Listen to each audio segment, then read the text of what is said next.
राजस्थान के जोधपुर में ईद और अक्षय तृतीया से ठीक पहले दो समुदायों में हिंसक झड़प हुई है। सोमवार रात दोनों ओर से पत्थरबाजी हुई, जिसमें कई लोग घायल भी हुए हैं। इस दौरान पुलिस ने लाठीचार्ज किया तो एक समुदाय की ओर से पुलिस पर भी पथराव शुरू हो गया, जिसके बाद इलाके में इंटरनेट बंद कर दिया गया है।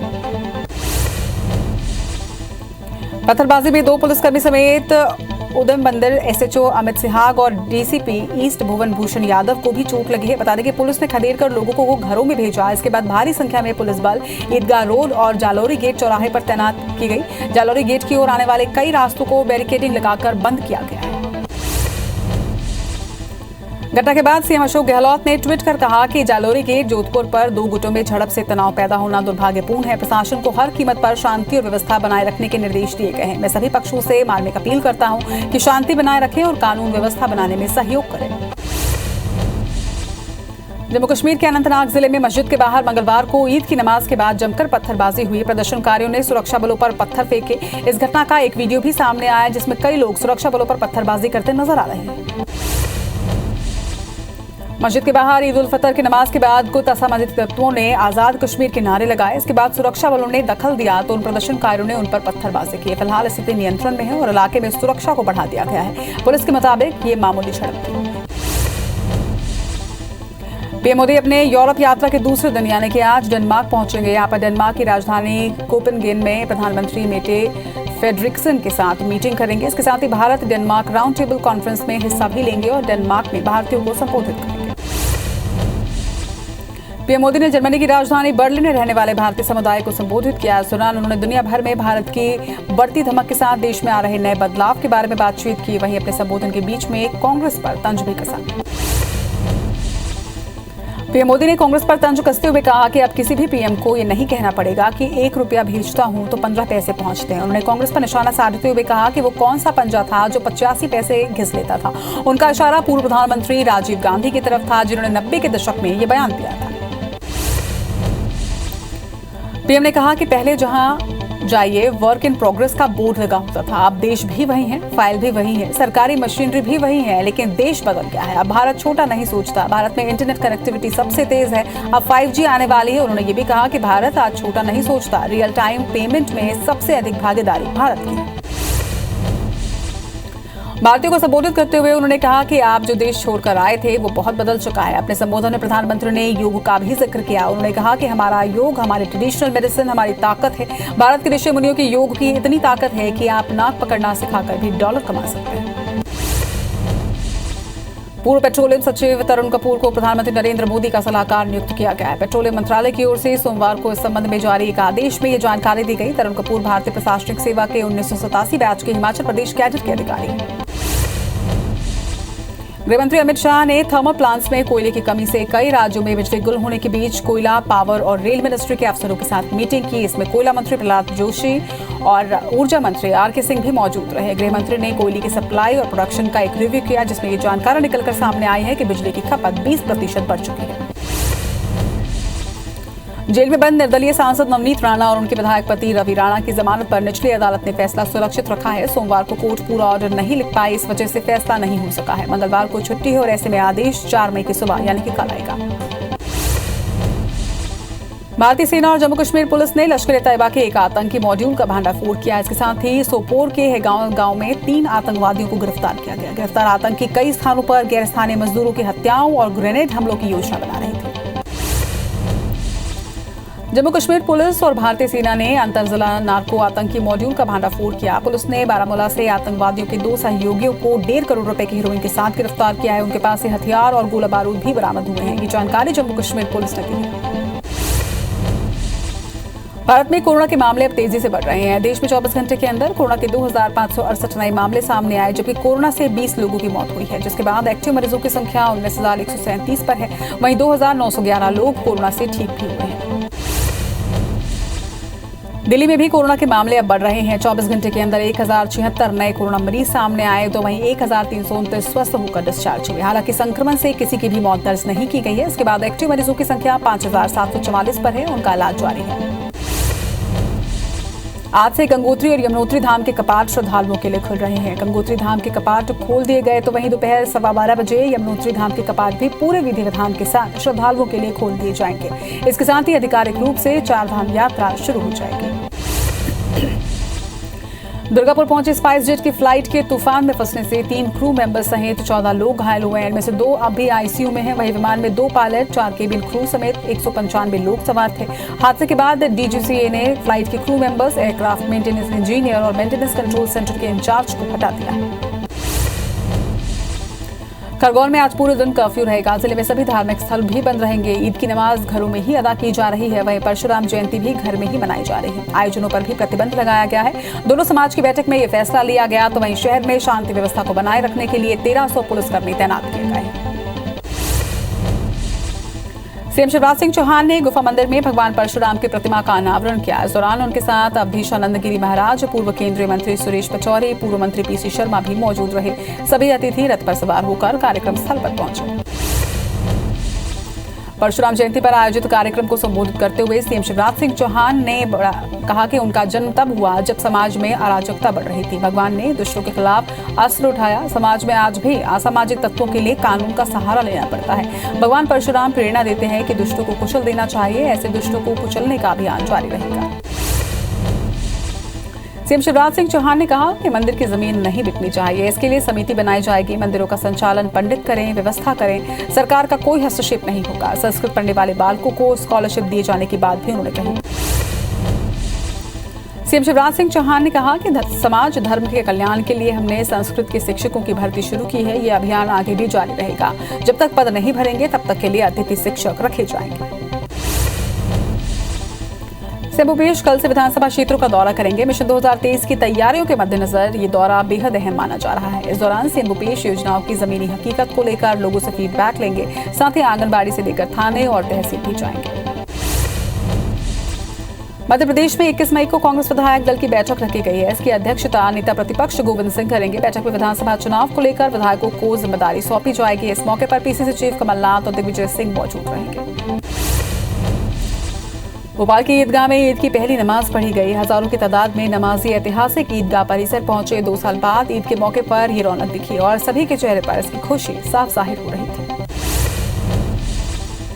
खंडवा में पुलिस ने त्योहार के दौरान शहर में शांति व्यवस्था कायम रखने के उद्देश्य से फ्लैग मार्च निकाला। ये फ्लैग मार्च स्थानीय पुलिस कंट्रोल रूम से शुरू होकर शहर के संवेदनशील इलाकों से होता हुआ गुजरा, जिसमें पुलिस का वज्रवाहन समेत बलवा नियंत्रक पुलिस दल भी शामिल रहा। जबलपुर में सामाजिक एकता का संदेश देते हुए भगवान परशुराम की भव्य शोभा यात्रा निकाली गई। शोभा यात्रा में सैकड़ों की संख्या में लोग शामिल हुए। शोभा यात्रा में एमपी पर्यटन विकास निगम के अध्यक्ष विनोद गोटिया और विधायक सुशील तिवारी समेत कई नेता मौजूद रहे। भूपेश कैबिनेट की बैठक में दुर्ग जिले में सिटी बस के संचालन को अनुमति दे दी गई है। अब जल्द ही दुर्ग और भिलाई धमदा की सड़कों पर सिटी बसें शुरू की जाएंगी। दुर्ग भिलाई औद्योगिक क्षेत्र में सिटी बस शुरू किए जाने और नए रूट तय करने के लिए परिवहन मंत्री मोहम्मद अकबर को जिम्मेदारी सौंपी गई है। बच्चों, किशोरियों और गर्भवती महिलाओं को दिए जाने वाले रेडी टू ईट फूड को बांटने को लेकर महिला बाल विकास विभाग अब तक कोई फैसला नहीं कर पाया है। बीज विकास निगम से सप्लाई हुए फूड को लेकर विभाग ने इसका भंडारण परियोजनाओं में करा दिया है, लेकिन अब तक इसे बांटने को लेकर कोई कदम नहीं उठाया गया। रायपुर में रविशंकर यूनिवर्सिटी की परीक्षा तारीख में बदलाव किए गए हैं। ये बदलाव ग्रेजुएशन और डिप्लोमा की वार्षिक परीक्षा में किया गया। अब 3 मई को होने वाली परीक्षा 13 मई से होगी। वहीं बीए और बीएससी की परीक्षाएं 13 मई से होंगी।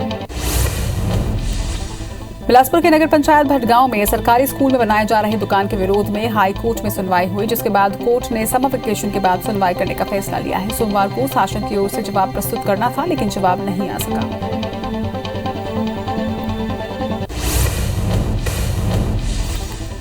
हटा में कार और ट्रक की टक्कर से एक ही परिवार के 3 लोगों की मौत हो गई है। वहीं 3 लोग घायल भी हुए हैं, जिन्हें इलाज के लिए अस्पताल में भर्ती करवाया गया है। परिवार कार से अस्थि विसर्जन करने प्रयागराज गया था, तभी शंकरगढ़ के पास यह हादसा हुआ। धमतरी जिले के नगरी थाना इलाके में अचानक एक बस अनियंत्रित होकर पलट गई। इस हादसे में करीब 2 दर्जन यात्री घायल हुए। वहीं सभी घायलों को इलाज के लिए नगरीय अस्पताल में भर्ती करवाया गया है। बताया जा रहा है कि मुक्तिधाम मोड़ के पास ड्राइवर की नींद की झपकी लगी, जिसके बाद बस अनियंत्रित होकर पलट गई।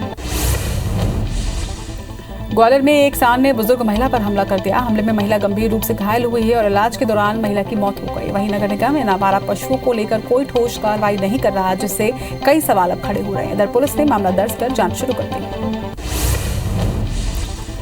कोरबा के गटखोरा थाना क्षेत्र के विजयपुर गांव में चाचा चाची ने भतीजे पर धारदार हथियार से हमला कर उसकी हत्या कर दी। घटना के बाद पुलिस ने चाचा चाची को गिरफ्तार कर लिया है। वहीं पुलिस ने बताया कि शराब के नशे में युवक का चाचा चाची से किसी बात पर विवाद हो गया और विवाद इतना बढ़ा कि दंपति ने भतीजे की हत्या कर दी। सूरजपुर के भंवरखोह गांव में एक सनकी पति ने अपनी ही पत्नी की हत्या कर लाश को घर में छिपा दिया। महिला जब 2 दिनों तक घर से बाहर नहीं निकली तो ग्रामीणों ने मामले की सूचना पुलिस को दी, जिसके बाद पुलिस की टीम मौके पर पहुंची और लाश को पोस्टमार्टम के लिए भिजवाया। वहीं आरोपी पुलिस की गिरफ्त में है। पन्ना के धवारी गांव में पुरानी रंजिश को लेकर 2 पक्षों में खूनी संघर्ष हुआ, जिसमें 12 से ज्यादा लोग घायल हुए हैं, जिन्हें जिला अस्पताल में भर्ती करवाया गया है, जहां पर उनका इलाज जारी है। वहीं पुलिस ने दोनों पक्षों की शिकायत पर केस दर्ज कर लिया है। ग्वालियर के रेहट चराई गांव में जमीन के लिए एक परिवार दूसरे परिवार को मारने पर उतर आया। ससुर और उनके 2 बेटों ने अपनी बहू पर गोली चलाई है और महिला के देवर का अपहरण कर लिया। इसके बाद पुलिस ने महिला को आरोपियों के चंगुल से छुड़ाया। वहीं घटना में शामिल 3 आरोपियों को गिरफ्तार किया गया। मुरैना के संबलगढ़ थाना इलाके में शराब ठेकेदार लालू सिकरवार से मारपीट का मामला सामने आया। अवैध शराब बेचने वाले बदमाशों ने उनके ऑफिस में घुसकर मारपीट की और मोबाइल और कैश लूट कर भाग निकले। घटना सीसीटीवी कैमरे में कैद हुई, जिसके आधार पर पुलिस ने आरोपियों की तलाश शुरू कर दी है। जांजगीर की चापा पुलिस ने बिजली कर्मचारियों से मारपीट करने वाले आरोपी सरपंच पति नरसिंह साहू को गिरफ्तार किया है। पुलिस के मुताबिक सरपंच पति ने कनिष्ठ यंत्री और बिजली कर्मचारियों के साथ मारपीट की थी, जिसके बाद से आरोपी फरार चल रहा था। जबलपुर के शासकीय इंजीनियरिंग कॉलेज में रैगिंग का मामला सामने आया है। बताया जा रहा है कि जब जूनियर छात्र कॉलेज जा रहा था तभी सीनियर ने छात्र को घसीटकर अंदर ले गया और बेल्ट से पीटना शुरू किया। वहीं रैगिंग के बाद पीड़ित छात्र की शिकायत पर पुलिस मामले की जांच में जुट गई है। मुरैना जिले में एक शिक्षक के बेटे की सगाई समारोह में फायरिंग का वीडियो सोशल मीडिया में जमकर वायरल हो रहा है। बहरहाल पुलिस ने मामला दर्ज कर लिया, लेकिन शस्त्र लाइसेंस से सस्पेंड नहीं किया। जिले में कुछ ही दिनों में 6 से ज्यादा हर्ष फायर के मामले सामने आए। धमतरी की बकारा पुलिस ने तंत्र मंत्र के नाम पर ठगी करने वाले एक जालसाज बाबा को गिरफ्तार कर जेल भेज दिया है। बताया जा रहा है कि आरोपी बाबा ने गुजरा गांव की महिला से घर में अनिष्ट होने का डर दिखाकर पैसे मांगे और महिला ने ठग को 1 लाख रुपए दे दिया। महिला को जब ठगी का एहसास हुआ तो उसने थाने में रिपोर्ट दर्ज करवाई। कवर्धा में तरेगांव थाना पुलिस ने 2 साल से फरार आरोपी चमरू बैगा को गिरफ्तार किया। आरोपी जंगल में ही घर बनाकर रह रहा था। वहीं 2 दिन पहले ही वो अपने घर पर आया था, जिसके बाद मुखबिर की सूचना पर पुलिस ने घेराबंदी करते हुए आरोपी को गिरफ्तार किया। गुना में चोरों ने एक साथ 5 दुकानों को निशाना बनाया और दुकान में रखे सोने चांदी के जेवरात समेत 66,000 कैश लेकर फरार हो गए। चोरों की वारदात का सीसीटीवी फुटेज भी सामने आया है, जिसमें एक चोर लंगड़ाता नजर आ रहा है। तो वहीं एक साथ 5 दुकानों में चोरी होने से व्यापारियों ने रोष व्यक्त किया। राजिम में फिंगेश्वर पुलिस ने पसौदा गांव में पुलिया निर्माण में लगी मिक्सर मशीन की चोरी होने के मामले में 3 आरोपी को गिरफ्तार किया है। मामले के मुख्य आरोपी दीपक साहू ने खुद को काम से निकाले जाने का बदला लेने के लिए अपने 2 साथियों के साथ मिलकर चोरी को अंजाम दिया था। जगदलपुर पुलिस ने बाइक लूटने वाले एक आरोपी को गिरफ्तार किया है। वहीं आरोपी के पास से एक चाकू और बाइक जब्त की गई। आरोपी ने अग्रसेन चौक पर डरा धमकाकर लूट की घटना को अंजाम दिया था। वहीं पीड़ित की शिकायत पर पुलिस ने सीसीटीवी की मदद से आरोपी की पहचान कर उसे गिरफ्तार किया। जशपुर जिले में नाबालिग लड़कियों और महिलाओं को मानव तस्करी से बचाने के लिए प्रशासन की ओर से एक सार्थक पहल की जा रही है। इसी कड़ी में महिलाओं को स्वरोजगार देने के लिए खाद्य प्रसंस्करण प्रशिक्षण शिविर का आयोजन किया गया। कार्यक्रम का उद्घाटन संसदीय सचिव यूडी मंजू ने किया। आईपीएल के 47वें मैच में कोलकाता ने राजस्थान को 7 विकेट से हरा दिया। कोलकाता की लगातार 5 हार के बाद ये पहली जीत है। राजस्थान ने पहले खेलते हुए 153 रनों का टारगेट रखा था। वहीं कप्तान संजू सैमसन ने सबसे ज्यादा 54 रन बनाए। आखिरी ओवरों में हेचमायर ने 13 गेंदों में 27 रनों की तेज पारी खेली। आईपीएल के 48वें मैच में गुजरात और पंजाब किंग्स के बीच मुकाबला होगा। ये मैच मुंबई के डीवाई पाटिल स्पोर्ट्स स्टेडियम में शाम 7:30 बजे से खेला जाएगा। हार्दिक पांड्या की कप्तानी में गुजरात टाइटंस 16 अंकों के साथ पहले स्थान पर है, जबकि पंजाब 9 में से 4 मैच जीतकर 7वें स्थान पर। संयुक्त राष्ट्र की रिपोर्ट के मुताबिक रूसी हमले की वजह से 24 फरवरी से अब तक 3,153 यूक्रेनी नागरिक मारे जा चुके हैं, जबकि 3,316 घायल हुए हैं। वहीं ओडिशा पर रूसी मिसाइल हमले में एक 14 साल के लड़के की मौत हुई है, जबकि एक 17 साल की लड़की घायल हो गई।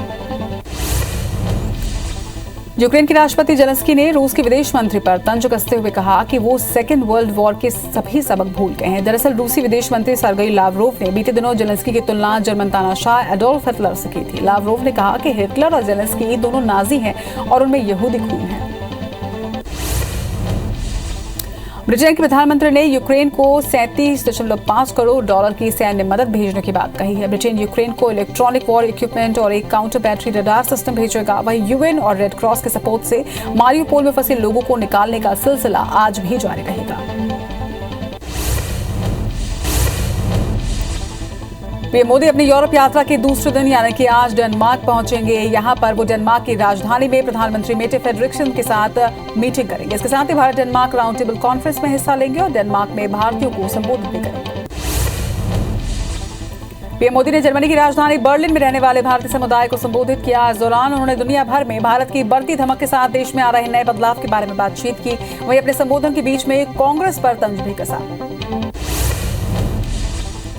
पीएम मोदी ने कांग्रेस पर तंज कसते हुए कहा कि अब किसी पीएम को नहीं कहना पड़ेगा कि 1 रुपए भेजता हूं तो 15 पैसे पहुंचते हैं। उन्होंने कांग्रेस पर निशाना साधते हुए कहा कि वो कौन सा पंजा था जो 85 पैसे घिस लेता था। उनका इशारा पूर्व प्रधानमंत्री राजीव गांधी की तरफ था, जिन्होंने 90 के दशक में यह बयान दिया था। पीएम ने कहा कि पहले जहां चाहिए वर्क इन प्रोग्रेस का बोर्ड लगा होता था, अब देश भी वही है, फाइल भी वही है, सरकारी मशीनरी भी वही है, लेकिन देश बदल चुका है। अब भारत छोटा नहीं सोचता। भारत में इंटरनेट कनेक्टिविटी सबसे तेज है। अब 5G भी आने वाली है। उन्होंने ये भी कहा कि रियल टाइम पेमेंट में सबसे अधिक भागीदारी भारत की है। भारतीयों को संबोधित करते हुए उन्होंने कहा कि आप जो देश छोड़कर आए थे वो बहुत बदल चुका है। अपने संबोधन में प्रधानमंत्री ने योग का भी जिक्र किया। उन्होंने कहा कि हमारा योग, हमारी ट्रेडिशनल मेडिसिन हमारी ताकत है। भारत के ऋषि मुनियों की योग की इतनी ताकत है कि आप नाक पकड़ना सिखाकर भी डॉलर कमा सकते हैं। पूर्व पेट्रोलियम सचिव तरुण कपूर को प्रधानमंत्री नरेंद्र मोदी का सलाहकार नियुक्त किया गया। पेट्रोलियम मंत्रालय की ओर से सोमवार को इस संबंध में जारी एक आदेश में ये जानकारी दी गई। तरुण कपूर भारतीय प्रशासनिक सेवा के 1987 बैच के हिमाचल प्रदेश कैडर के अधिकारी। गृह मंत्री अमित शाह ने थर्मल प्लांट्स में कोयले की कमी से कई राज्यों में बिजली गुल होने के बीच कोयला, पावर और रेल मिनिस्ट्री के अफसरों के साथ मीटिंग की। इसमें कोयला मंत्री प्रहलाद जोशी और ऊर्जा मंत्री आर.के. सिंह भी मौजूद रहे। गृह मंत्री ने कोयले की सप्लाई और प्रोडक्शन का रिव्यू भी किया, जिसमें ये जानकारी निकलकर सामने आई कि बिजली की खपत 20% तक बढ़ चुकी है। पश्चिम बंगाल की सीएम ममता बनर्जी ने ईद के अवसर पर कोलकाता के लोगों को संबोधित किया। इस दौरान उन्होंने कहा कि आज देश में जो फूट डालो राज करो की नीति चल रही है वो ठीक नहीं है। अलगाव की राजनीति जारी है, वो भी ठीक नहीं है। राजस्थान के जोधपुर में ईद और अक्षय तृतीया से ठीक पहले 2 समुदायों में हिंसक झड़प हुई है। सोमवार रात दोनों ओर से पत्थरबाजी हुई, जिसमें कई लोग घायल हुए हैं। इस दौरान पुलिस ने लाठीचार्ज किया तो वहीं एक समुदाय की ओर से पुलिस पर भी पथराव किया गया है, जिसके बाद इलाके में इंटरनेट को बंद कर दिया गया है। पत्थरबाजी में 2 पुलिसकर्मी समेत उदय मंदिर एसएचओ अमित सिहाग और डीसीपी ईस्ट भवन भूषण यादव को भी चोट लगी है। पुलिस ने खदेड़ कर लोगों को घरों में भेजा। इसके बाद भारी संख्या में पुलिस बल ईदगाह रोड और जालोरी गेट चौराहे पर तैनात की गई। जालोरी गेट की ओर से आने वाले कई रास्तों को बैरिकेडिंग लगाकर बंद भी कर दिया गया है। घटना के बाद सीएम अशोक गहलोत ने ट्वीट कर कहा कि जालोरी गेट जोधपुर पर 2 गुटों में झड़प से तनाव पैदा होना दुर्भाग्यपूर्ण है। प्रशासन को हर कीमत पर शांति और व्यवस्था बनाए रखने के निर्देश दिए गए हैं। मैं सभी पक्षों से ये अपील करता हूं कि शांति बनाए रखें और कानून व्यवस्था को बनाने में सहयोग करें। जम्मू कश्मीर के अनंतनाग जिले में मस्जिद के बाहर मंगलवार को ईद की नमाज के बाद जमकर पत्थरबाजी हुई। प्रदर्शनकारियों ने सुरक्षा बलों पर पत्थर भेजे। इस घटना का एक वीडियो भी अब सामने आया, जिसमें कई लोग सुरक्षा बलों पर पत्थरबाजी करते नजर आ रहे हैं। मस्जिद के बाहर ईद उल फितर की नमाज के बाद कुछ असामाजिक तत्वों ने आजाद कश्मीर के नारे लगाए। इसके बाद सुरक्षा बलों ने दखल दिया तो उन प्रदर्शनकारियों ने पुलिस पर भी पत्थरबाजी की। फिलहाल स्थिति नियंत्रण में है और इलाके में सुरक्षा को बढ़ाया गया है। वहीं पुलिस के मुताबिक ये मामूली झड़प है। जेल में बंद निर्दलीय सांसद नवनीत राणा और उनके विधायक पति रवि राणा की जमानत पर निचली अदालत ने फैसला सुरक्षित रखा है। सोमवार को कोर्ट पूरा ऑर्डर नहीं लिख पाई, इस वजह से फैसला नहीं हो सका है। वहीं मंगलवार को छुट्टी है और ऐसे में आदेश 4 मई की सुबह यानी कि कल आएगा। भारतीय सेना और जम्मू कश्मीर पुलिस ने लश्कर-ए-तैयबा के एक आतंकी मॉड्यूल का भांडाफोड़ किया। इसके साथ ही सोपोर के गांव में 3 आतंकवादियों को गिरफ्तार किया गया। गिरफ्तार आतंकी कई स्थानों पर गैर स्थानीय मजदूरों की हत्याओं और ग्रेनेड हमलों की योजना बना रहे थे। जम्मू कश्मीर पुलिस और भारतीय सेना ने अंतर जिला नार्को आतंकी मॉड्यूल का भांडाफोड़ किया। पुलिस ने बारामूला से आतंकवादियों के 2 सहयोगियों को 1.5 करोड़ रुपए की हेरोइन के साथ गिरफ्तार किया। उनके पास से हथियार और गोला बारूद भी बरामद किए गए हैं। ये जानकारी जम्मू कश्मीर पुलिस ने दी। भारत में कोरोना के मामले अब तेजी से बढ़ रहे हैं। देश में 24 घंटे के अंदर कोरोना के 2568 नए मामले सामने आए, जबकि कोरोना से 20 लोगों की मौत दर्ज की गई, जिसके बाद एक्टिव मरीजों की संख्या 19,137 पर है। वहीं 2,911 लोग कोरोना से स्वस्थ हुए। दिल्ली में भी कोरोना के मामले अब बढ़ रहे हैं। 24 घंटे के अंदर 1076 नए कोरोना मरीजों की पुष्टि की गई, तो वहीं 1329 स्वस्थ होकर डिस्चार्ज हुए। हालांकि संक्रमण से किसी की भी मौत दर्ज नहीं हुई है। इसके बाद एक्टिव मरीजों की संख्या 5,744 पर है, जिनका इलाज जारी है। आज से गंगोत्री और यमुनोत्री धाम के कपाट श्रद्धालुओं के लिए खुल रहे हैं। गंगोत्री धाम के कपाट खोल दिए गए, तो वहीं दोपहर 12:15 बजे के बाद यमुनोत्री धाम के कपाट भी खुले। विधि विधान के साथ श्रद्धालुओं के लिए इसे खोला गया। इसके साथ ही आधिकारिक रूप से 4 धाम यात्रा शुरू हो गई है। दुर्गापुर पहुंची स्पाइसजेट की फ्लाइट के तूफान में फंसने से 3 क्रू मेंबर समेत 14 लोग घायल हुए हैं। इनमें से 2 अब भी आईसीयू में हैं। बता दें कि विमान में 2 पायलट, 4 केबिन क्रू और 195 लोग सवार थे। वहीं हादसे के बाद डीजीसीए ने फ्लाइट के crew members, aircraft maintenance engineer और मेंटेनेंस कंट्रोल सेंटर के इंचार्ज को हटा दिया है। खगौल में आज पूरे दिन कर्फ्यू रहेगा। जिले में सभी धार्मिक स्थल बंद रहेंगे। वहीं ईद की नमाज घरों में ही अदा की जा रही है। परशुराम जयंती भी घर में मनाया जा रहा है। आयोजनों पर भी प्रतिबंध है। वहीं दोनों समाज की बैठक में ये फैसला लिया गया। शहर में शांति व्यवस्था बनाए रखने के लिए 1300 पुलिसकर्मियों को तैनात किया गया है। सीएम शिवराज सिंह चौहान ने गुफा मंदिर में भगवान परशुराम की प्रतिमा का अनावरण किया। इस दौरान उनके साथ अवधेशानंद गिरी महाराज, पूर्व केंद्रीय मंत्री सुरेश पचौरी, पूर्व मंत्री पीसी शर्मा भी मौजूद रहे। सभी अतिथि रथ पर सवार होकर कार्यक्रम स्थल पर पहुंचे। परशुराम जयंती पर आयोजित कार्यक्रम को संबोधित करते हुए सीएम शिवराज सिंह चौहान ने कहा कि उनका जन्म तब हुआ जब समाज में अराजकता बढ़ रही थी। भगवान ने दुष्टों के खिलाफ अस्त्र उठाया। समाज में आज भी असामाजिक तत्वों के लिए कानून का सहारा लेना पड़ता है। भगवान परशुराम प्रेरणा देते हैं कि दुष्टों को कुचल देना चाहिए। ऐसे दुष्टों को कुचलने का अभियान जारी रहेगा। सीएम शिवराज सिंह चौहान ने कहा कि मंदिर की जमीन नहीं बिकनी चाहिए। इसके लिए समिति बनाई जाएगी। मंदिरों का संचालन पंडित करें, व्यवस्था करें। सरकार का कोई हस्तक्षेप नहीं होगा। संस्कृत पढ़ने वाले बालकों को स्कॉलरशिप शुरू की जाएगी। सीएम शिवराज सिंह चौहान ने यह भी कहा कि समाज धर्म के कल्याण के लिए हमने संस्कृत के शिक्षकों की भर्ती शुरू की है। ये अभियान आगे भी जारी रहेगा। जब तक पद नहीं भरेंगे तब तक के लिए अतिथि शिक्षक रखे जाएंगे।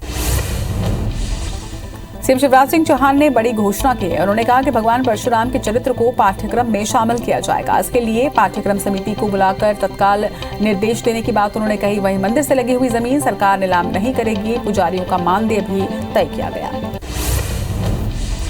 सीएम भूपेश कल से विधानसभा क्षेत्रों का दौरा करेंगे। मिशन 2023 की तैयारियों के मद्देनजर इस दौरे को बेहद अहम माना जा रहा है। इस दौरान सीएम भूपेश योजनाओं की जमीनी हकीकत को लेकर लोगों से फीडबैक भी लेंगे। साथ ही आंगनबाड़ी से लेकर थाने और तहसील भी जाएंगे। एमपी में 21 मई को कांग्रेस विधायक दल की बैठक रखी गई है। इसकी अध्यक्षता नेता प्रतिपक्ष गोविंद सिंह करेंगे। बैठक में विधानसभा चुनाव को लेकर विधायकों को जिम्मेदारी सौंपी जाएगी। वहीं इस मौके पर पीसीसी चीफ कमलनाथ और दिग्विजय सिंह मौजूद रहेंगे। भोपाल की ईदगाह में ईद की पहली नमाज पढ़ी गई। हजारों की तादाद में नमाजी ऐतिहासिक ईदगाह परिसर पहुंचे। 2 साल बाद ईद के मौके पर ये रौनक दिखी और सभी के चेहरों पर इसकी खुशी साफ जाहिर हो रही थी। खंडवा में पुलिस ने त्योहार के दौरान शहर में शांति व्यवस्था कायम रखने के उद्देश्य से फ्लैग मार्च निकाला। ये फ्लैग मार्च स्थानीय पुलिस कंट्रोल रूम से शुरू होकर शहर के संवेदनशील इलाकों से होता हुआ गुजरा, जिसमें पुलिस का वज्रवाहन समेत बलवा नियंत्रक पुलिस दल भी शामिल रहा। जबलपुर में सामाजिक एकता का संदेश देते हुए भगवान परशुराम की भव्य शोभा यात्रा निकाली गई। इस शोभा यात्रा में सैकड़ों की संख्या में लोग शामिल हुए। शोभा यात्रा में एमपी पर्यटन विकास निगम के अध्यक्ष विनोद गोटिया और विधायक सुशील तिवारी समेत कई नेता सम्मिलित रहे। भूपेश कैबिनेट की बैठक में दुर्ग जिले में सिटी बस के संचालन को अनुमति दे दी गई है। अब जल्द ही दुर्ग भिलाई धमधा की सड़कों पर सिटी बसें शुरू की जाएंगी। दुर्ग भिलाई औद्योगिक क्षेत्र में सिटी बस शुरू किए जाने और नए रूट तय करने के लिए परिवहन मंत्री मोहम्मद अकबर को जिम्मेदारी सौंपी गई है। बच्चियों, किशोरियों और गर्भवती महिलाओं को दिए जाने वाले रेडी टू ईट फूड को बांटने को लेकर महिला बाल विकास विभाग अब तक कोई फैसला नहीं ले पाया है। बीज विकास निगम से सप्लाई हुए फूड को लेकर विभाग ने इसका भंडारण परियोजनाओं में करा दिया है, लेकिन अब तक इसे बांटने को लेकर ठोस कदम नहीं उठाए जा सके हैं। रायपुर में रविशंकर यूनिवर्सिटी की परीक्षा तारीख में बदलाव किया गया है। ये बदलाव ग्रेजुएशन और डिप्लोमा की वार्षिक परीक्षा में किया गया। अब 3 मई को होने वाली परीक्षा 13 मई से होगी। वहीं बी और बीएससी की परीक्षाएं भी 13 मई से आयोजित होंगी। बिलासपुर के नगर पंचायत भटगांव में सरकारी स्कूल में बनाए जा रहे दुकान के विरोध में हाई कोर्ट में सुनवाई हुई, जिसके बाद कोर्ट ने समर वेकेशन के बाद सुनवाई करने का फैसला लिया। सोमवार को शासन की ओर से जवाब प्रस्तुत करना था, लेकिन जवाब नहीं आ सका। हटा में कार और ट्रक की टक्कर से एक ही परिवार के 3 लोगों की मौत हो गई है, तो वहीं 3 लोग घायल भी हुए हैं, जिन्हें इलाज के लिए अस्पताल में भर्ती करवाया गया। वहीं परिवार कार से अस्थि विसर्जन करने प्रयागराज गया हुआ था, तभी शंकरगढ़ के पास ये पूरा हादसा हुआ। धमतरी जिले के नगरी थाना इलाके में बस अचानक अनियंत्रित होकर पलट गई। इस हादसे में करीब 2 दर्जन यात्री घायल हुए हैं। सभी घायलों को इलाज के लिए नगरी अस्पताल में भर्ती करवाया गया। बताया जा रहा है कि मुक्तिधाम मोड़ के पास ड्राइवर को नींद की झपकी आने से बस अनियंत्रित होकर पलट गई। कोरबा के गटगोरा थाना क्षेत्र के विजयपुर गांव में चाचा चाची ने भतीजे पर धारदार हथियार से हमला कर उसकी हत्या कर दी। घटना के बाद पुलिस ने चाचा चाची को गिरफ्तार कर लिया है। बताया जा रहा है कि शराब के नशे में युवक का चाचा चाची से किसी बात पर विवाद हुआ था और विवाद इतना बढ़ा कि दंपत्ति ने भतीजे की हत्या कर दी। सूरजपुर के भंवरखो गांव में एक सनकी पति ने अपनी ही पत्नी की हत्या कर लाश को घर पर छुपा दिया। महिला जब 2 दिनों तक घर से बाहर नहीं निकली तो ग्रामीणों ने मामले की सूचना पुलिस को दी, जिसके बाद पुलिस की टीम मौके पर पहुंची और लाश को पोस्टमार्टम के लिए भिजवाया गया। वहीं आरोपी पुलिस की गिरफ्त में है। मुरैना के संबलगढ़ थाना इलाके में शराब ठेकेदार लालू चक्रवार से मारपीट का मामला सामने आया। अवैध शराब बेचने वाले बदमाशों ने उसके ऑफिस में घुसकर मारपीट की और मोबाइल और कैश लूट कर वहां से फरार हो गए। घटना सीसीटीवी कैमरे में कैद हुई है, जिसके आधार पर पुलिस ने आरोपियों की तलाश शुरू कर दी है। जांजगीर की चापा पुलिस ने बिजली कर्मचारियों से मारपीट करने वाले आरोपी सरपंच पति नरसिंह साहू को गिरफ्तार किया है। पुलिस के मुताबिक सरपंच पति ने कनिष्ठ यंत्री और बिजली कर्मचारियों के साथ मारपीट की थी, जिसके बाद से ही आरोपी फरार चल रहा था। जबलपुर के शासकीय इंजीनियरिंग कॉलेज में रैगिंग का मामला सामने आया। बताया जा रहा है कि जब जूनियर छात्र कॉलेज जा रहा था, तभी सीनियर ने छात्र को घसीटकर अंदर ले गए और बेल्ट से पीटना शुरू कर दिया। वहीं रैगिंग के बाद पीड़ित छात्र की शिकायत पर पुलिस मामले की जांच में जुटी है। धमतरी की बकारा पुलिस ने तंत्र मंत्र के नाम पर ठगी करने वाले एक जालसाज बाबा को गिरफ्तार कर जेल भेज दिया है। बताया जा रहा है कि आरोपी बाबा ने गुजरा गांव की महिला से घर में अनिष्ट होने का डर दिखाकर पैसे मांगे और महिला ने ठग को 1 लाख रुपए दिए। महिला को जब ठगी का एहसास हुआ तो उसने थाने में रिपोर्ट दर्ज करवाई। कवर्धा में तरेगांव थाना पुलिस ने 2 साल से फरार आरोपी चमरू बैगा को गिरफ्तार किया है। आरोपी जंगल में ही घर बनाकर रह रहा था। वहीं 2 दिन पहले ही वो अपने घर आया था, जिसके बाद मुखबिर की सूचना पर पुलिस ने घेराबंदी करते हुए आरोपी को गिरफ्तार कर लिया। राज्य में फिंगेश्वर पुलिस ने पसौद गांव में पुलिया निर्माण में लगी मिक्सर मशीन की चोरी करने के मामले में 3 आरोपियों को गिरफ्तार कर लिया है। मामले के मुख्य आरोपी दीपक साहू ने खुद को काम से निकाले जाने का बदला लेने के लिए अपने 2 साथियों के साथ मिलकर चोरी को अंजाम दिया था। जगदलपुर पुलिस ने बाइक लूटने वाले एक आरोपी को गिरफ्तार किया है। आरोपी के पास से एक चाकू और बाइक जब्त की गई। वहीं आरोपी ने अग्रसेन चौक पर डरा धमकाकर लूट की घटना को अंजाम दिया था। पीड़ित की शिकायत पर पुलिस ने सीसीटीवी की मदद से आरोपी की पहचान कर उसे गिरफ्तार किया। जशपुर जिले में नाबालिग लड़कियों और महिलाओं को मानव तस्करी से बचाने के लिए प्रशासन की ओर से एक सार्थक पहल की जा रही है। इसी कड़ी में महिलाओं को स्वरोजगार देने के लिए खाद्य प्रसंस्करण प्रशिक्षण शिविर का आयोजन किया गया। कार्यक्रम का उद्घाटन संसदीय सचिव यूडी बेंच ने किया। आगजनी की घटनाएं थमने का नाम नहीं ले रही। कवर्धा के भूरमदेव अभयारण्य में कीजो और झंडेगांव के पहाड़ों में सप्ताह भर से भीषण आग लगी हुई है, जिस पर अब तक काबू नहीं पाया जा सका है। आगजनी के चलते वन्य जीव शहरों की तरफ आ रहे हैं और हादसे का भी शिकार हो रहे हैं। सरायपाली बसना के शहरों और गांव के सड़कों पर आवारा मवेशियों से यात्री परेशान है और यही सड़क हादसे का कारण भी बन रहे हैं। खासकर रात में मवेशी वाहन चालकों को दिखाई नहीं देते, जिससे पशुधन और जनहानि दोनों का ही खतरा लगातार बढ़ रहा है। सरायपाली बसना को नया जिला बनाने की मांग को लेकर गैर राजनीतिक बैठक आयोजित की गई। बैठक में शामिल लोगों का कहना है कि उन्होंने जिला बनाने की मांग को लेकर कई बार ज्ञापन सौंपा है, साथ ही आंदोलन भी किया, लेकिन किसी ने इस ओर ध्यान नहीं दिया। उन्होंने कहा कि यहाँ संसाधनों की कमी नहीं है।